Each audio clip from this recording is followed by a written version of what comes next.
तो आज हम लोग बात करेंगे आईपीसी के बारे में जो है 1860 में लागू हुआ था।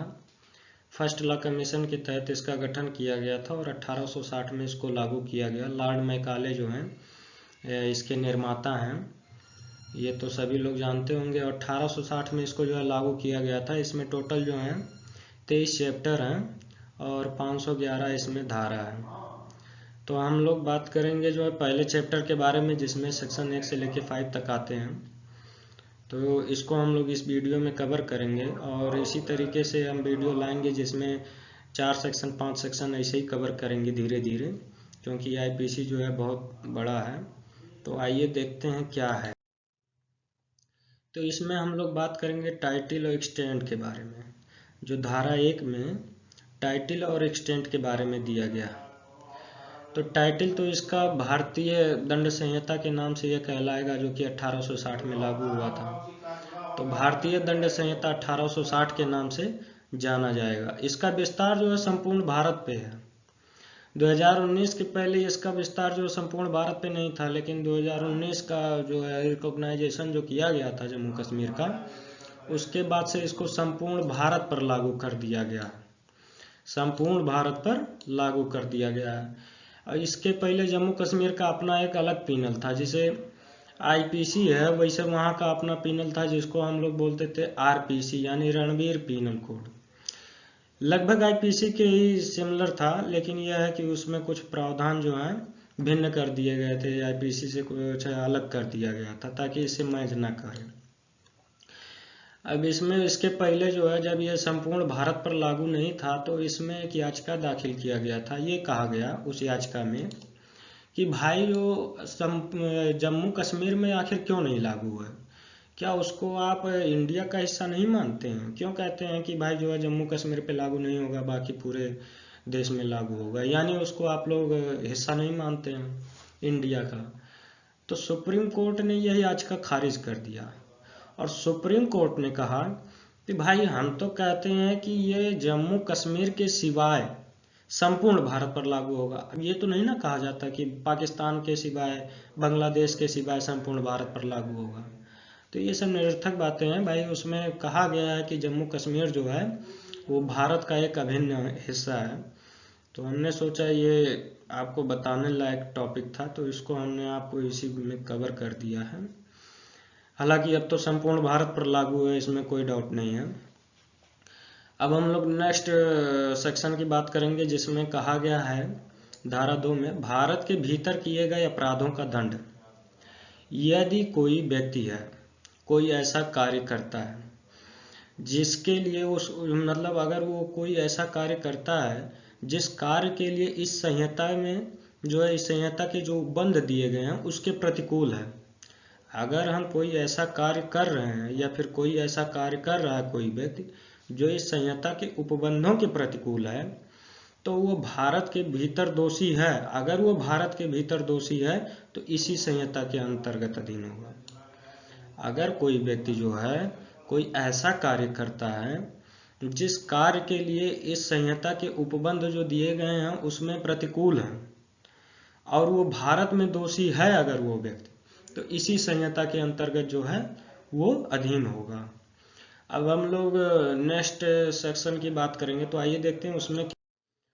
तो अब हम लोग बात करेंगे धारा 3 के बारे में, जिसमें कहा गया है भारत के बाहर किए गए किंतु भारत के भीतर विधि के अनुसार विचारणीय अपराधों का दंड।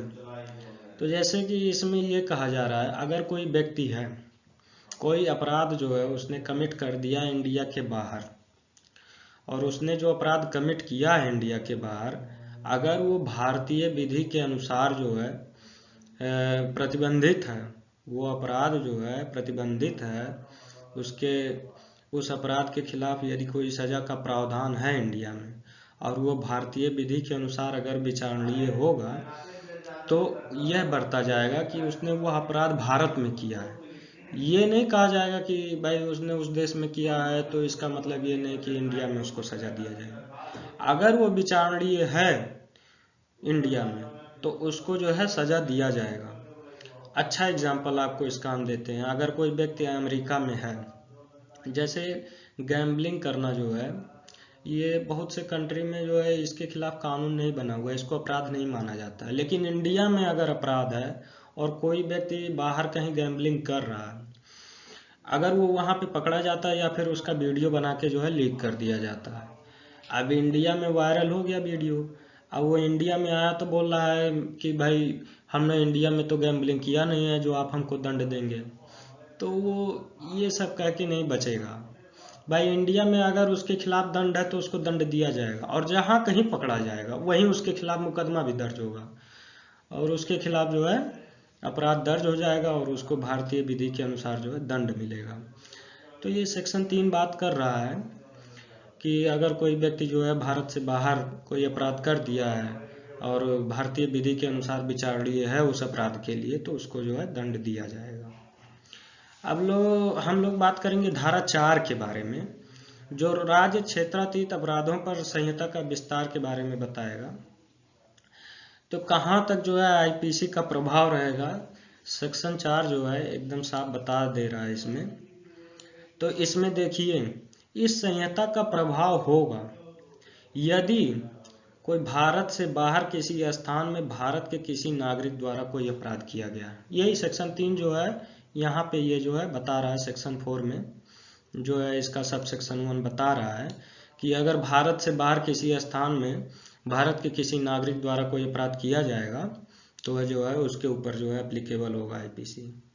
और इसमें दूसरा पॉइंट देखिएगा, जो है भारत में कोई रजिस्ट्रीकृत अगर कोई पोत या विमान है, कोई शिप है या कोई विमान है, कोई जो है शिप यानी पानी का जहाज, कोई विमान यानी एयरक्राफ्ट अगर जो है भारत में रजिस्ट्रीकृत है और उसके ऊपर यदि कोई अपराध हो रहा है, चाहे वो रूस में हो, चाहे चाइना में हो, चाहे जहाँ पे, उसके ऊपर यदि कोई अपराध कर रहा है, चाहे वो इंडिया का सिटीजन हो चाहे कोई अन्य सिटीजन हो, लेकिन वो अगर इंडिया में रजिस्ट्रीकृत है और उस पर कोई अपराध कमिट कर रहा है तो जो है वो भारतीय विधि के अनुसार विचारणीय होगा और उसके ऊपर जो है भारतीय विधि के अनुसार मुकदमा भी दर्ज होगा, क्योंकि वो जो है पोत और विमान वो इंडिया में रजिस्ट्रीकृत है।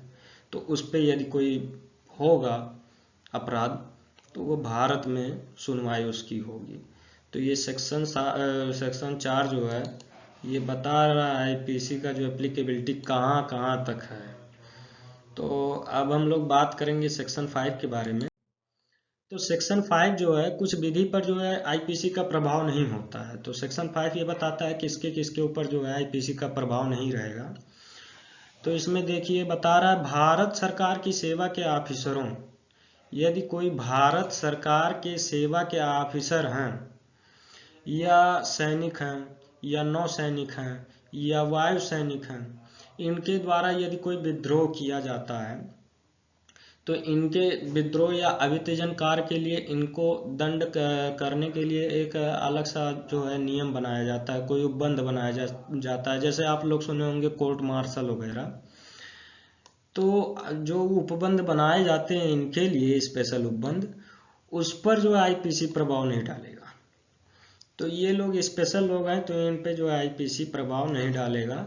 इनका अपना जो उपबंध होता है उसके खिलाफ इनके ऊपर जो है मुकदमा दर्ज होगा। और जो कुछ विशेष जो है स्थानीय कानून बनाए जाते हैं तो उसके ऊपर भी जो है ये एप्लीकेबल नहीं होगा आईपीसी। कोई स्पेशल लॉ बना दिया गया जैसे SC ST पास्को वगैरह, तो ये सब जो है स्पेशल लॉ है तो उसके ऊपर भी आईपीसी एप्लीकेबल नहीं होगा, उसके ऊपर भी कोई प्रभाव नहीं डालेगा। तो ये आईपीसी का सेक्शन 5 बता रहा है कि किसके ऊपर जो है प्रभाव नहीं डालेगा। तो ये था हमारा, इस वीडियो में हमने सेक्शन 5 तक जो है कवर किया है। अब नेक्स्ट वीडियो लेकर आएंगे जिसमें हम लोग कुछ ऐसे ही 3-4 सेक्शन कवर करेंगे धीरे धीरे। आप लोगों को कैसा लगा हमारा ये वीडियो ज़रूर बताइएगा, और अगर कहीं समझ में ना आए तो कमेंट करके ज़रूर बताइएगा। हमने प्रयास किया है कि आसान से आसान भाषा में आपको आईपीसी पढ़ाया जाए और हम इसी तरीके से प्रयास करते रहेंगे। जो भी हमारे बस में रहेगा उतना तो हम करेंगे ज़रूर। और वीडियो को लाइक करिएगा, सब्सक्राइब करिएगा, शेयर भी करिए, हमको मोटिवेट करते रहिएगा और बताइएगा ज़रूर वीडियो कैसा लगा। धन्यवाद।